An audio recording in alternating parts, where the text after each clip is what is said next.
जय हिंद फ्रेंड्स। स्वागत है आप सभी का एक नए वीडियो लेक्चर में। तो आज की वीडियो लेक्चर में हम पढ़ेंगे कक्षा 11 की मैथ्स, जिसमें हमारा पहला चैप्टर है सेट्स या समुच्चय जिसे कहते हैं। देखिए, समुच्चय होता क्या है। अगर समुच्चय की बात करें तो सिंपल भाषा में समझ लीजिए, संग्रह। संग्रह, ठीक है। तो सेट सेट मतलब लिख देते हैं। सेट मीन्स होता है हमारा, या सेट्स जिसे कहते हैं, एक कलेक्शन ऑफ, हिंदी में भी बताएंगे लेकिन इंग्लिश में ज़्यादा समझ में आता है। तो एक collection of well define objects, define, ठीक है, ऑब्जेक्ट्स। इसका मतलब क्या हुआ सर जी? ठीक है, तो कलेक्शन माने संग्रह, वेल डिफाइन माने सुपरिभाषित, में अच्छी तरह से डिफाइन, ऑब्जेक्ट्स में वस्तुओं का मतलब वस्तुओं का संग्रह होता है, ठीक है। और इस वेल डिफाइन का मतलब हुआ है हमारा कि जैसे अगर मैं कहूँ, जैसे उदाहरण से इस बात को समझेंगे तो ज़्यादा सही रहेगा। देखिए, जैसे कहूँ अंग्रेजी के वर्णमाला या अल्फ़ाबेट जिसे कहते हैं, वर्णमाला के अक्षरों का संग्रह। तो ये हमारे क्या हुए, जो ये होंगे, तो ये क्या है, ये जो संग्रह है एक वेल डिफाइन, ठीक है, वेल डिफाइन मतलब लेटर्स का बोल सकते हैं। लेटर माने जो वर्ड है, ठीक है, उसी के ABCD। अगर इसमें एलिमेंट लिखना चाहे तो आप लिखोगे ABCDE, है ना, डॉट डॉट ऐसे जेड तक, ठीक है। तो आप इन्हें क्या बोलोगे, वेल डिफाइंड ऑब्जेक्ट्स हैं, ठीक है, ये वस्तु हैं। ऐसे ताश की गड्डी कहें, प्राकृतिक संख्याओं का संग्रह कहें, कलेक्शन कहें। लेकिन अगर मैं कहूँ, अगर ध्यान से देखिएगा, ये तो हुआ डिफाइन, वेल डिफाइन, अच्छी तरह से परिभाषित है। लेकिन अगर मैं कहूँ कि 5 बेस्ट बैट्समैन, ठीक है, प्लूरल में ई लगेगा, बैट्समैन का कलेक्शन बताइए आप, है ना। तो तो तो आप इसमें क्या बताओगे, 5 बेस्ट बैट्समैन। तो इसमें आप क्या बताओगे? देखिए, अगर मैं लिखूं तो रोहित शर्मा, आप लिखोगे रोहित शर्मा, विराट कोहली, सचिन तेंदुलकर, है ना। इसी तरह से मान लीजिए हो गए। लेकिन अगर मेरे लिए तो ये रोहित शर्मा मान लीजिए है, विराट कोहली है, सचिन हो गए, ठीक है, MS धोनी हो गए। लेकिन अगर आप लिख, हो सकता है आपके लिए कोई ऑस्ट्रेलियन बैट्समैन हो जाए, ठीक है। तो इसके लिए क्या है, मतलब ये जो है, जो 5 बैट्समैन है, अलग अलग आदमी के लिए अलग अलग होंगे, ठीक है। मेरे कहने का मतलब ये है। तो ये क्या है, एक वेल डिफाइंड कलेक्शन नहीं है, ठीक है। जैसे वेल डिफाइंड का मतलब इस तरह समझ लीजिए, जैसे मैं उसका उत्तर लिखूं और आप लिखें, तो दोनों का उत्तर सेम होना चाहिए, ठीक है, अलग अलग नहीं होना चाहिए। इसका मतलब ये हुआ, ठीक है। तो ये वेल डिफाइन होना चाहिए, ठीक है। तो वेल डिफाइन का मतलब आप लोग मतलब समझ गए होंगे मेरे हिसाब से, ठीक है। मैं लिखूं और आप लिखें तो दोनों का उत्तर सेम होना चाहिए, उसे कहेंगे वेल डिफाइन। अगर अलग अलग आता है तो वो वेल डिफाइन नहीं होगा, ठीक है। तो समुच्चय को, ठीक है, जैसे ये हो गया, समुच्चय हो गया हमारा, संग्रह हो गया या समुच्चय हो गया। तो समुच्चय को, ठीक है, समुच्चय को, ठीक है, समुच्चय को कैपिटल लेटर से व्यक्त करते हैं, कि अंग्रेजी के या इंग्लिश अल्फ़ाबेट के कैपिटल लेटर, इंग्लिश अल्फ़ाबेट, ठीक है, अल्फ़ाबेट के कैपिटल लेटर या बड़े लेटर जिसे आप बोलते हैं, ठीक है, कैपिटल लेटर से व्यक्त करते हैं, ठीक है, व्यक्त करते हैं। जैसे ABCD कैपिटल वाला, ठीक है, इसी तरह से हम व्यक्त करते हैं। जैसे मान लीजिए कोई सेट है, इसी को लिख देते हैं, तो ठीक है, मान लीजिए बोबेल का जो हमारा सेट है, ठीक है, इंग्लिश के हाँ, उदाहरण के लिए हमें कोई बताना पड़ेगा उदाहरण। जैसे मान लीजिए प्राकृतिक संख्याओं का समूह है, तो प्राकृत संख्याओं का संग्रह मान लीजिए, या समूह है मान लीजिए, संग्रह लिखते हैं, संग्रह है। तो हम इसको कैसे लिखेंगे, इसको लिखेंगे यन, कैपिटल लेटर से, इसको यन से डिनोट कर दे रहे हैं, ठीक है। और इसके एलिमेंट्स को हम करली ब्रेकेट या मंझले ब्रेकेट में लिखेंगे। इस तरह ब्रेकेट जो बनता है हमारा इस तरह से, ठीक है, इसमें लिखेंगे। तो लिखेंगे 1 2 3 4 इसी तरह से अनंत तक, ठीक है, इस तरह से, ठीक है। तो इस तरह से लिखते हैं। और समुच्चय के अवयव को हम मंझले ब्रैकेट में लिखते हैं, ठीक है। और इनको कामा से अलग करते हैं, मतलब एक को दूसरे से अलग करते हैं कामा लगाकर, ठीक है, ठीक है। यहाँ पर चलिए ठीक है, तो इस तरह से हम करते हैं। अब समुच्चय के लिखने के तरीके कितने हैं, तो समुच्चय को लिखने के दो तरीके हैं। समुच्चय एक क्या और रहेगा, समुच्चय को लिखने के तरीके, लिखने के तरीके दो तरीके हैं। एक होता है रोस्टर रूप, रोस्टर रूप, और दूसरा क्या होता है, ये इसे इसे और दूसरा नाम भी होता है एक रोस्टर रूप या सारणीबद्ध रूप, इसे या सारणीबद्ध रूप को भी कहते हैं, सारणी रूप बोल सकते हैं आप, सारणीबद्ध रूप, है ना, ठीक है। और दूसरा क्या होता है सर, तो दूसरा होता है समुच्चय निर्माण रूप, समुच्चय निर्माण रूप, ये दो तरह से होता है, ठीक है। तो रोस्टर रूप क्या होता है, तो रोस्टर रूप जैसे हमने ये लिखा है, तो रोस्टर रूप इस तरह हो गया। मान लीजिए हम इसको लिख दें इस तरह से, तो ये हमारे क्या हो गया, रोस्टर रूप हो गया, 1 2 3 4 5 ऐसे अनंत तक चला जाएगा ये, ठीक है।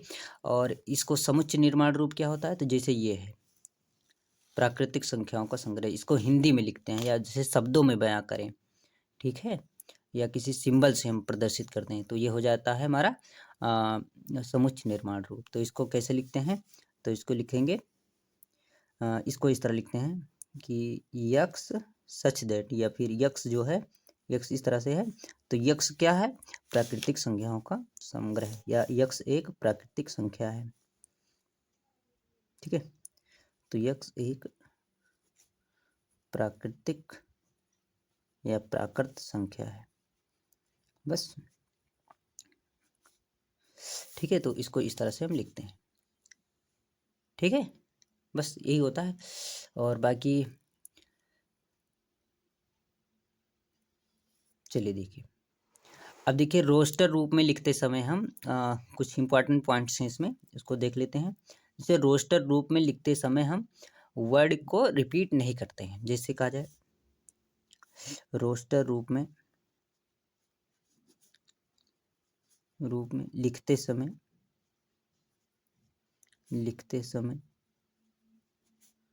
हम लिखते समय अवयव या एलिमेंट्स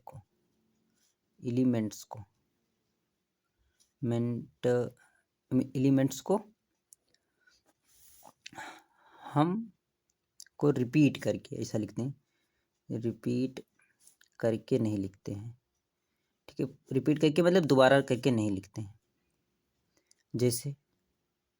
जैसे मैं कहूँ, जैसे कहूँ रूट के शब्दों, रूट के अक्षरों, मतलब रूट शब्द के, मान लीजिए अक्षरों का संग्रह, रूट के अक्षरों, शब्द रूट यहाँ पर लिख लीजिए, अब सही है, शब्द रूट के अक्षरों का संग्रह या समुच्चय मान लीजिए, लिखना का समुच्चय लिखिए, ऐसे मान लीजिए समुच्चय लिखे, तो इसका क्या होगा, तो इसको लिखेंगे R, O, T, बस हो गया। इसमें डबल ओ लिखने की कोई आवश्यकता नहीं है, ठीक है। तो पॉइंट नंबर है कि इसको आप लोग समझ लीजिएगा, ठीक है। अगर मान लीजिए मैं स्कूल लिखूं, जैसे स्कूल लिखूं SCHOOL, तो इसके जो समुच्चय होंगे इस शब्द के S C H O L, ठीक है। तो बस यही होंगे। और ये इसमें जो क्रम है महत्वपूर्ण नहीं रखता। अगर मैं क्रम महत्वपूर्ण नहीं रखता, दूसरा पॉइंट लिख लीजिए, या एलिमेंट्स का, समुच्चय में एलिमेंट्स का, ऐसा लिख दीजिए, समुच्चय में एलिमेंट्स का, एलिमेंट्स का, एलिमेंट्स का क्रम या ऑर्डर जिसे बोलते हैं, का क्रम ऑर्डर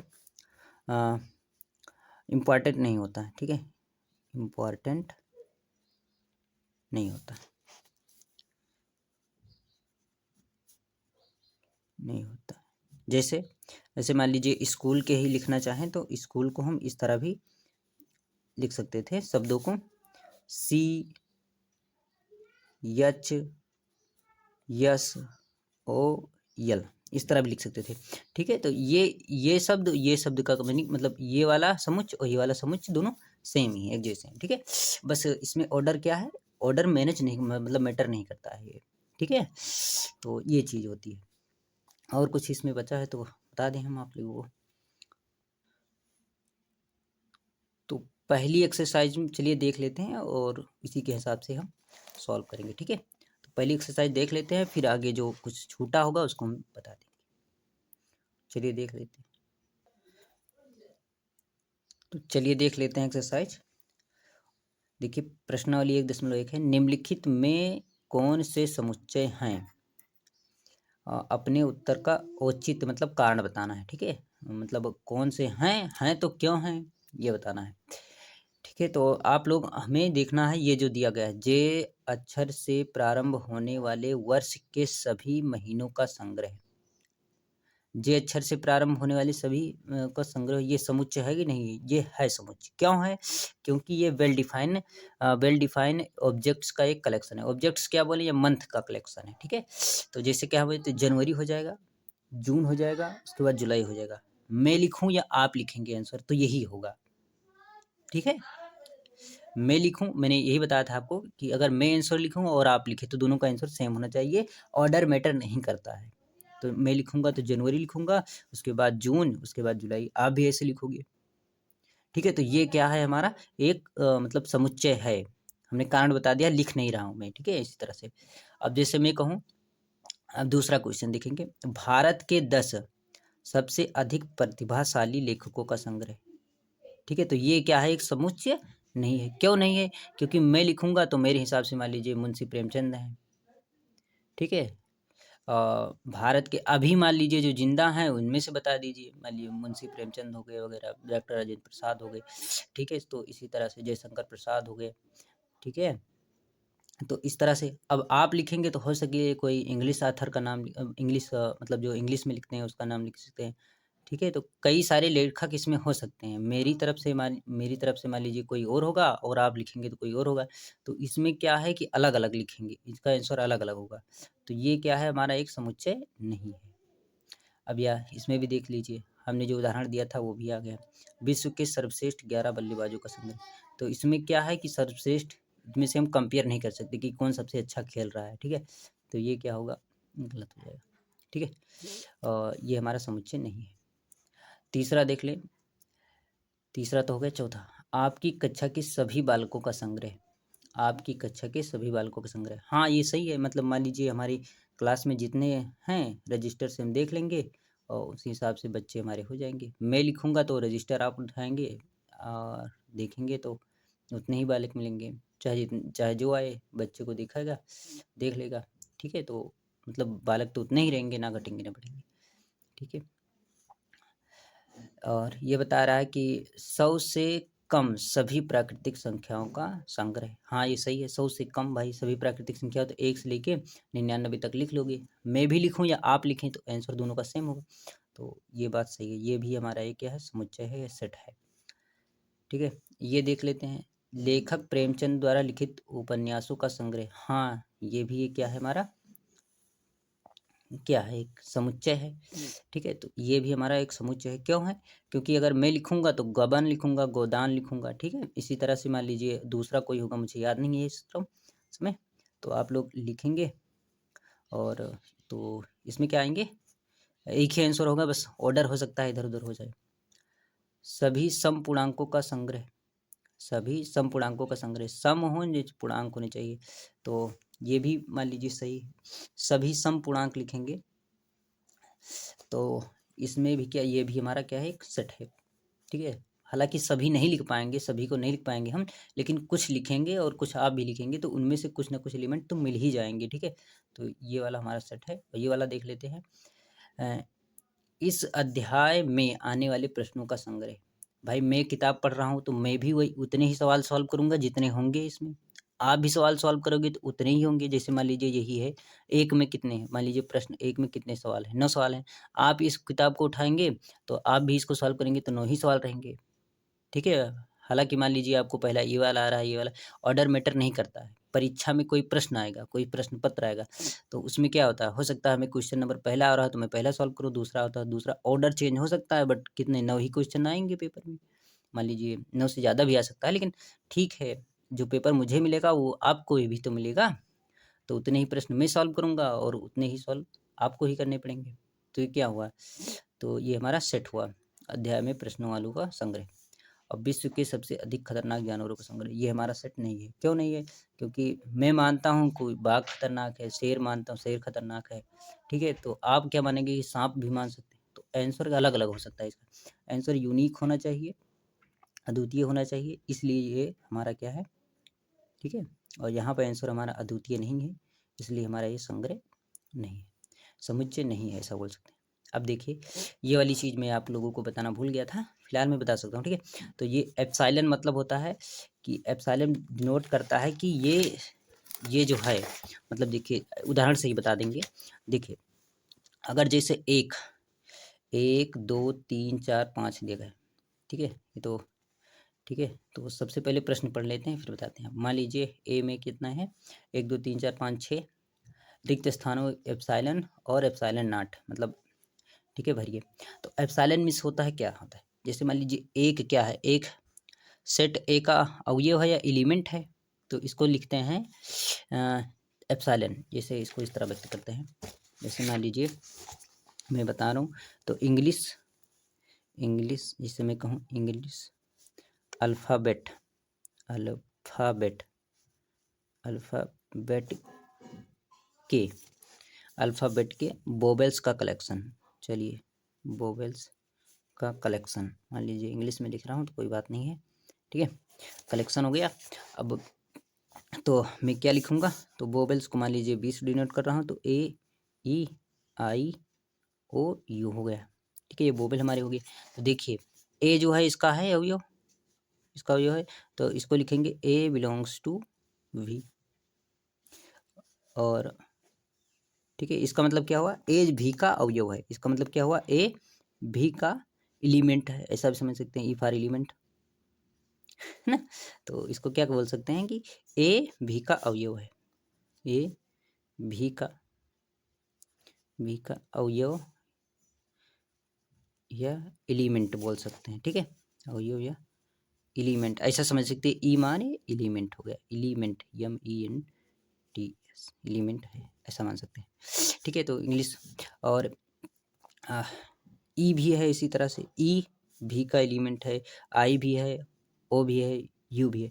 अगर मैं इस पे पूछूं बी क्या इसका एलिमेंट है, भी का एलिमेंट है कि नहीं है, तो नहीं है, तो इसको लिखेंगे एप्सिलॉन नॉट, बस। तो इसका मतलब क्या होगा कि बी भी का अवयव या एलिमेंट नहीं है, इसका मतलब ये होता है, बस। तो जो होगा उसके लिए ई लगाएंगे, जो नहीं होगा उसके लिए एप्सिलॉन नॉट, इसे बोलते हैं एप्सिलॉन, इसे एप्सिलॉन नॉट बोलते हैं। ठीक है, तो मतलब जो होगा उसके सामने एप्सिलॉन लगा दो, जो नहीं होंगे तो उसके आगे एप्सिलॉन नॉट, बस सवाल सॉल्व हो जाएगा। तो देखिए 5 ए में है तो एप्सिलॉन यहाँ पर, 8 ए में है नहीं है तो ना यहाँ पर एप्सिलॉन भरेंगे और यहाँ पर एप्सिलॉन नॉट, यहाँ पर क्या भरेंगे भाई, 5 इस ए में है कि नहीं है तो एप्सिलॉन, 8 ए में है नहीं है तो एप्सिलॉन नॉट, 0 ए में है नहीं है एप्सिलॉन नॉट, 4 ए में है हाँ है तो एप्सिलॉन, 2 ए में है हाँ है देखिए तो एप्सिलॉन, 10 ए में है नहीं है तो एप्सिलॉन नॉट, बस इस तरह से आप भर लेंगे।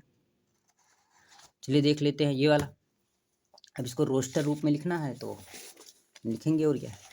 तो क्वेश्चन नंबर 3 है, निम्नलिखित समुच्चयों को रोस्टर रूप में लिखिए। तो ए क्या है, ए बराबर दिया गया है यक्स सच दैट, यक्स बता रहे हैं कि एक पूर्णांक है। इसमें बता रहे हैं यक्स एक ऐसा इस प्रकार है कि यक्स जो है एक पूर्णांक है। इस प्रकार है यक्स क्या है, इस प्रकार है कि बता रहे हैं यक्स एक पूर्णांक है जो -3 और +7 के बीच में है। तो लिख देते हैं। तो ए यहाँ पर पहले का आंसर। चलिए देखते हैं कैसे लिखते हैं। तो यहाँ पर बताएंगे तीसरे का पहले का ही हो जाएगा। तो ए, क्योंकि यहाँ पर सेट दिया है ना, तो बस 7 से बता रहे हैं कि 7 से क्या है, 7 से +7 से कम है और -3 से ज़्यादा है। तो -3 से ज़्यादा क्या होता है, -2 होता है, 1 होता है। पूर्णांक है तो 0 भी आएगा, ठीक है, शून्य एक पूर्णांक है। और उसके बाद 1 2 3 आएगा, 4 आएगा, 5 आएगा, उसके बाद 6 आएगा। 7 से कम लेने हैं, बस तुम्हारे एलिमेंट हो गए। रोस्टर रूप में हमने लिख दिया, ठीक है। अब बी जो सेट दिया गया है दूसरा, बी का आंसर देख लेते हैं। तो बी में बताया गया है यक्स एक ऐसी संख्या है, बता रहे हैं यक्स संख्या 6 से कम है। जो यक्स है, यक्स मतलब जो एलिमेंट हो गए इसमें सेट के, बी के सेट के, वो 6 से कम है और एक प्राकृतिक संख्या है। तो 6 से कम प्राकृतिक संख्याएं लिखनी है भैया, है ना। तो प्राकृतिक संख्याएं 1 से शुरू होती है, तो 1 2 3 और सभी को कामा से अलग करते हैं जितने होते हैं, ठीक है। तो 4 5 बस। तो 6 से कम लिखना है ना, 6 नहीं लिखना है। तो 6 से कम ये हो जाएगा, ठीक है। इसको सही से बनाइए, ठीक है। तो इस तरह से तीसरा देख लेते हैं। तीसरा क्या बताया गया है, तीसरा बताया गया हमारा कि यक्स 2 अंकों की ऐसी प्राकृतिक संख्या है, 2 अंकों की, जिसके अंकों का योगफल 8 है। तो 2 अंकों की भाई ऐसी कोई संख्या है प्राकृतिक संख्या, तो जिनका योग क्या हो 8 हो, तो ऐसी पॉसिबल नहीं है। तो इसको हम क्या लिखते हैं, नल सेट या एम्प्टी सेट, इस तरह से दिखाते हैं। भाई 2 अंकों की प्राकृतिक संख्या है जिनके अंकों का योगफल 8 है। तो अंकों का योगफल 8 होना चाहिए, 2 अंकों की संख्या लेनी है, ठीक है। तो 2 अंकों की संख्या का योगफल कितना होता है, 8। तो 1 हो जाए 7 हो जाए, ठीक है। तो इनके अंकों का योग 17 हो जाएगा। तो यहाँ से लिखेंगे 1 17 हो जाएगा, ठीक है। और क्या हो सकता है, और हो सकता है, अब आप कहेंगे 71 भी होता है, लेकिन ये है ना, तो 71 भी होता है, तो लिख दीजिए 71, ठीक है। अच्छा, आप लोग कहेंगे कि अभी सेट में हो गया तो रिपीट नहीं हो सकता। देखिए ये 17 और 71 अलग अलग नंबर है, 17 और 71 अलग अलग नंबर है। अगर यहाँ पर ऐसा लिखता है कि दोनों अंकों को ब्रेक करके लिखिए जिनका योग 8 हो, अगर ऐसा करता तो हम इस तरह लिख सकते थे, ठीक है। इस तरह लिखते, तब इसका आंसर, तो आंसर एक ही साथ होता। लेकिन यहाँ पर 2 अंकों की संख्या पूछा गया है, तो ये नंबर अलग अलग है, ठीक है। और कितना हो सकता है, 3 5 हो सकता है, ठीक है। 3 3 5 हो सकता है, यानी कि 35 हो सकता है और 53 हो सकता है, ठीक है। तो इसको भी लिखेंगे, 35 भी हो सकता है और 53 भी हो सकता है, ठीक है। और प्राकृतिक संख्या लेनी है, ठीक है। अच्छा, क्या 80 हो सकता है, आप बताइए, क्या 80 हो सकता है, ठीक है, हैं? क्या 80 हो सकता है, आप लोग बताइए, क्या 80 हो सकता है। 8 + 0 8 तो आ रहा है, ठीक है। तो क्या हो सकता है कि नहीं हो सकता है, ये आप लोग बताइए, ठीक है, थोड़ा सोचकर। तो देखिए 2 अंकों की ऐसी प्राकृतिक संख्या है जिनके अंकों का योगफल 8 है। हाँ, हो सकता है, क्योंकि इनके अंकों का योगफल 8 है। बट क्या ये शून्य है, शून्य एक प्राकृतिक संख्या है, ये बताना है। 2 अंकों की ऐसी प्राकृतिक संख्या है जिनके अंकों का योगफल 8 है। यहाँ पर ये नहीं कहा गया है, ध्यान से सुनिए, यहाँ पर ये नहीं कहा गया है कि अंक जो है प्राकृतिक संख्या है, यहाँ पर ये नहीं कहा गया है। यहाँ पर केवल कहा गया है कि अंकों का योग प्राकृतिक संख्या है। तो यहाँ पर क्या हो जाएगा, 80 हो जाएगा, ठीक है। और उसी तरह से देखिए, मैंने गलती कर दी, जल्दबाजी कर दी थोड़ा सी। यहाँ पर कामा लगाइए, उसके बाद 26 भी होगा, उसके बाद 62 भी होगा, क्योंकि इनका भी योग क्या हो रहा है, 8 हो रहा है, ठीक है। तो 1 7 2 6 3 5 8 0 इस तरह से हो जाएगा, ठीक है। तो यहाँ पर ये नहीं होगा, बाकी हो जाएगा, ठीक है। तो इस तरह से 08 क्या होगा, यहाँ पर 08 नहीं होगा क्योंकि ये 2 अंकों की संख्या नहीं है। ठीक है, तो ये नहीं होगा क्योंकि ये 2 अंकों की संख्या नहीं होती हमारी। तो चौथा देख लेंगे, फिर इसी तरह से हम सॉल्व करेंगे। तो चौथा देख लेते हैं, इसी तरह से आप लोगों को सॉल्व करना है। ठीक है, तो यक्स एक अभाज्य संख्या है, अभाज्य संख्या है जो जो बता रहे हैं संख्या 60 का भाजक है। भाजक माने फैक्टर बोल सकते हैं, ऐसा बोल सकते हैं जो 60 को डिवाइड कर दे, तो भाजक में होनी चाहिए। तो इसमें चौथे में लिखेंगे, ठीक है, ये 4 नंबर है। तो डी क्या है, अभाज्य संख्या होनी चाहिए। तो 2 से कट जाएगा, 3 से कट जाएगा, 5 से कट जाएगा, उसके बाद 2 5, बस इसी तरह से। ठीक है, तो यही होंगे। ठीक है, यह भाज्य संख्या जो 60 को काट देंगे। ठीक है, बाकी अगर आगे लिखेंगे तो आप लोग को प्राइम नंबर मिलेंगे। ठीक है, को मतलब वो मिलेंगे कंपोजिट नंबर या भाज्य संख्या मिलेंगी। ठीक है, तो इस तरह इसका आंसर ये हो जाएगा। ट्रिग्नोमेट्री के सभी अक्षरों का समुच्चय आपको लिखना है, जिसे स्कूल में लिखा गया था, कोई रिपीट नहीं होगा, आप लोग लिख लेंगे। ठीक है, बेटर शब्द के अक्षरों का समुच्चय लिख लेंगे। तो चलिए मैं एक बता रहा हूँ, एक आप लोग करेंगे। तो मान लीजिए ये 5वां है, जिसे एफ से डिनोट कर रहे हैं, ई से डिनोट कर रहे हैं। ट्रिग्नोमेट्री, तो टी लिखेंगे, आर लिखेंगे, आई लिखेंगे, जी लिखेंगे, ओ लिखेंगे, एन लिखेंगे। तो ट्रिग्नो है ना, कामा लगाकर T R I G O N. ठीक है, कोई रिपीट नहीं हो रहा है यहाँ तक, लेकिन यहाँ पर देखिए फिर से रिपीट हो रहा है, तो ओ को नहीं लिखेंगे, यम लिखेंगे, यम लिखेंगे, ई लिखेंगे। ठीक है, यम ई हो गया।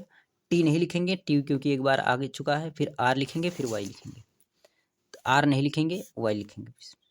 ठीक है, क्योंकि आर यहाँ पर ऑलरेडी आ चुका है, तो रिपीट नहीं करते, बस इस तरह से लिख देते हैं। ठीक है, तो ट्रिग्नोमेट्री हमारा ये हो गया। ठीक, बेटर के तो चलिए देख लेते हैं क्वेश्चन नंबर 4 कैसे सॉल्व करेंगे। तो निम्नलिखित समुच्चयों को समुच्चय निर्माण रूप में लिखिए, यानी कि व्यक्त कीजिए। हमें इसको शब्दों में लिखना है, जो दिया गया है क्वेश्चन नंबर 1 2 3 4 5 हमारे पास है, तो इन्हीं को हम शब्दों में लिखना है। तो आप लोग ध्यान से देखिएगा। तो ये जो एलिमेंट्स हैं, ठीक है, यहाँ पर एक ब्रैकेट जो है मिस्टेक, शायद प्रिंट है ना, यहाँ पर ये वाला लगेगा। ठीक है, प्रिंटिंग में गलती हो गई यहाँ से। तो 3 6 9 9 12, जो ये क्या है देखिए आप लोग ध्यान से, तो 3 के मल्टीपल हैं। 3 6 9 12 3 के मल्टीपल हैं या 3 के गुणज हैं, ऐसा बोल सकते हैं। तो यक्स सच दैट यक्स, ऐसा बताइए, है ना। तो ये 4 का पहला है, इसको लिखेंगे इस तरह से। मान लीजिए ये सेट ए है, तो इसको लिखेंगे x such that x. X क्या है, 3 का मल्टीपल है, 3 का गुणज है, ऐसा लिख सकते हैं। गुणज है, गुणज है, सॉरी जा बनाइए, गुणज है और 15 से कम है, और 15 से कम है, 15 से कम है। ठीक है, तो यक्स क्या है, 3 का गुणज है और 15 से कम है, ये 15 है, 15 से कम है। इसको एनसीईआरटी मतलब आंसर शीट में इस तरह दिया गया है, तो ये भी मान लीजिए सही है। ठीक है, यक्स क्या है, यहाँ पर बताया गया है यक्स इक्वल टू 3n, और यन जो है, ये यन कहाँ से बिलोंग करता है, तो यन जो है बिलोंग्स करता है नेचुरल नंबर से। लेकिन यन की वैल्यू, अब तो यन क्या होता है, इन्फाइनाइट तक होता है, ये जो कैपिटल यन है इन्फाइनाइट तक होता है। ठीक है, इन्फाइनाइट से कहीं आगे तक, ऐसा बोल सकते हैं। लेकिन इसमें जो यन को लेना है, इसकी वैल्यू फिक्स करनी पड़ेगी, क्योंकि ये 4 तक है, 12 तक ही है ना, तो 12 तक कहाँ तक मिलेगा भाई, तो ये मिलेगा। और 1 से बड़ा है, देखिए यन की वैल्यू कहाँ से मिलेगी, 3 एकम 3, 3 एकम 3, 3 दूनी 6, 3 त्रिक 9, 3 चौक 12, यानी कि यन की जो वैल्यू है, स्मॉल यन की जो वैल्यू है, वो कहाँ तक है भाई, 4 के बराबर है या 4 से कम है, वो कहाँ से है, 1 या 1 से बड़ी या 4 से कम है। तो इस तरह भी लिख सकते हैं और इस तरह भी लिख सकते हैं, दोनों का आंसर। ठीक है, तो सबसे कम भाषा, अगर कम शब्दों का यूज करना है, तो ये वाला ज़्यादा सही रहे। ठीक है, तो इस तरह से लिखते हैं। चलिए देखिए दूसरा नंबर क्या है। तो दूसरे को मान लेते हैं, ये बी है, समुच्चय बी है, और इसको लिखेंगे कैसे, तो यक्स सच दैट यक्स। अब देखिए ऑब्जर्व करिए आप, तो ये क्या है, 2 की पावर के रूप में है, 2 की पावर 1, 2 की पावर 2, 2 की पावर 3, 2 की पावर 4, 2 की पावर 5। तो ये क्या है, तो यक्स सच दैट यक्स, कि यक्स जो है 2 की पावर n के रूप में है, जहाँ n क्या है, n जो है स्मॉल नंबर कहाँ से बिलोंग करता है, नेचुरल नंबर से, प्राकृतिक संख्याओं से। और n की वैल्यू कहाँ है, जैसे इस तरह था, इसमें पहले में था, उस तरह इसमें भी है ना। ठीक है, अगर शब्दों में लिखना चाहें आप लोग, इस तरह नहीं लिखना चाहते हैं तो लिख लीजिए कि 2 की घात के रूप में है। ठीक है, ये जो है यक्स जो है 2 की घात के रूप में है, और जहाँ यन कहाँ यन की वैल्यू आपको फिक्स करनी पड़ेगी, फिर यन की वैल्यू आपको फिक्स करनी पड़ेगी कि घात कितनी है, घात 5 तक है, 2 की घात 5 तक है, बस इस तरह लिख देंगे आप लोग। तीसरे का आंसर इसी तरह से। ठीक है, तीसरे का आंसर देखेंगे तो ये 5 की घात 1, 5 की घात 2, 5 की घात 3, 5 की घात 4। तो बस जैसे ये था 2 की घात, इससे 5 की घात, इसको सी मान लेंगे तो यक्स दैट सच यक्स, ये 5 की पावर n है, n belongs to n natural number, और यहाँ पर फिक्स करेंगे तो ये 4 तक का है। ठीक है, तो ठीक है, सब में शायद यही मिले आपको। ठीक है, अप टू 4 तक, बस हो गया इसका आंसर। ठीक है, अब ये क्या है, 2 2 4 6 है ना, तो ये क्या है, सम संख्याएं हैं, ये तो प्राकृतिक सम संख्याएं हैं, तो इसको लिखेंगे डी मान लेते हैं, इसको डी मान लेते हैं, तो इसको लिखेंगे यक्स सच दैट यक्स की क्या है, यक्स क्या है, एक प्राकृत सम संख्या है, प्राकृत इवन नंबर है, सम संख्या है। ठीक है, बस इसी तरह हो जाएगा। ठीक है, आप लोग लिख लीजिएगा, और यहाँ से क्या हो जाएगा, अब 5वां नंबर देख लेते हैं, तो ये क्या है, ये क्या है, आप ध्यान से देखिए तो ये वर्ग के रूप में है, 1 4 3 है ना, उसके बाद 16 आएगा, उसके बाद 25 आएगा, है ना, तो ये क्या है, ध्यान से देखिए, तो यक्स क्या है, तो इसको लिख सकते हैं ई मान लेते हैं, और x x such that x क्या है, प्राकृतिक संख्याओं का योग है, नहीं, प्राकृतिक संख्याओं का वर्ग है, ऐसा लिख सकते हैं, यक्स प्राकृतिक संख्या का वर्ग है, प्राकृत संख्या का वर्ग है, का वर्ग है, यक्स प्राकृतिक संख्या का वर्ग है, और ये क्या है, तो 100 के बराबर है ना, 100 या 100 के बराबर है भाई, ये तो है 100 या 100 के बराबर है, 100 या 100 के बराबर है, और उस तरह लिखना चाहें तो ठीक है, और 100 या 100 से छोटा है ना, इसका मतलब क्या हुआ, 100 के बराबर है, और 100 के बराबर है, और 100 के बराबर, बस। ठीक है, हिंदी में लिखना चाहें तो इस तरह, और बाकी एनसीईआरटी से अपनाना चाहिए तो इस तरह से मिला सकते हैं। ठीक है, x belongs to N square, small N square, और जहाँ पर एन बिलोंग्स टू एन है, कैपिटल एन है, और ठीक है, और एन का मान कहाँ से लेना है, 1 से लेकर 10 के बीच लेना है। ठीक है, तो बस ये हो जाएगा हमारा। ठीक है, तो इसको इस तरह से हम व्यक्त करते हैं। ठीक है, थोड़ा जूम आउट कर लेते हैं। ठीक है, इस तरह से लिख सकते हैं। और इसमें अगला क्वेश्चन बताया गया है कि यक्स एक प्राकृतिक सम संख्या है, प्राकृतिक संख्या है, सॉरी विषम प्राकृतिक संख्या है, तो इसमें लिख लेंगे है ना, 5वें का आंसर हो जाएगा।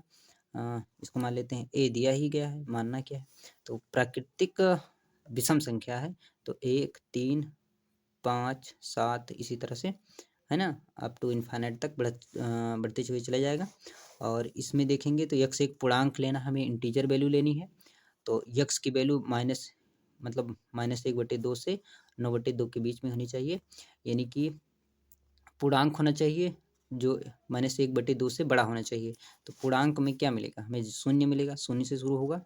ठीक है, शून्य होगा, उसके बाद 1 होगा, 2 होगा, 3 होगा, उसके बाद 4 होगा। ठीक है, तो ये हमारे नंबर मिलेंगे, और उसी तरह इसको भी सॉल्व कर लेंगे। तो ये क्या है भाई, यक्स हमें ऐसा नंबर सेलेक्ट करना है पूर्णांक में से जिसका वर्ग करें तो 4 या 4 से छोटा आए।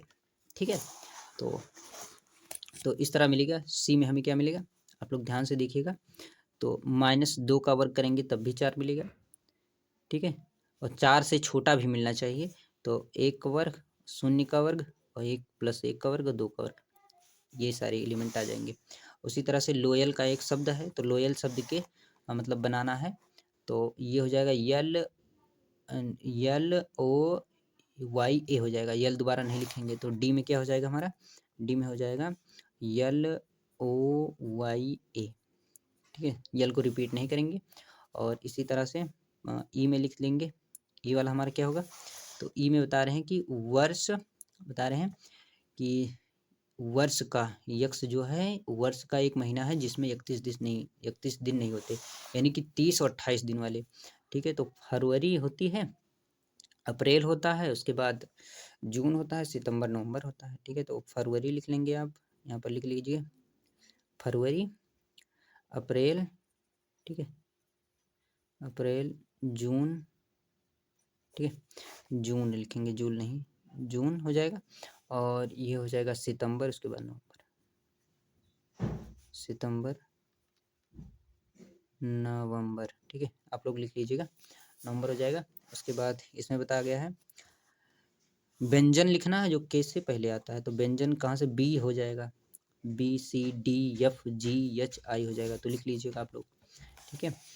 बी, ए नहीं होगा इसमें, ए नहीं होगा क्योंकि एक स्वर है, हमें व्यंजन लिखना है। तो BC, उसके बाद डी, ई नहीं होगा, यफ लिखेंगे, जी लिखेंगे, यच लिखेंगे, और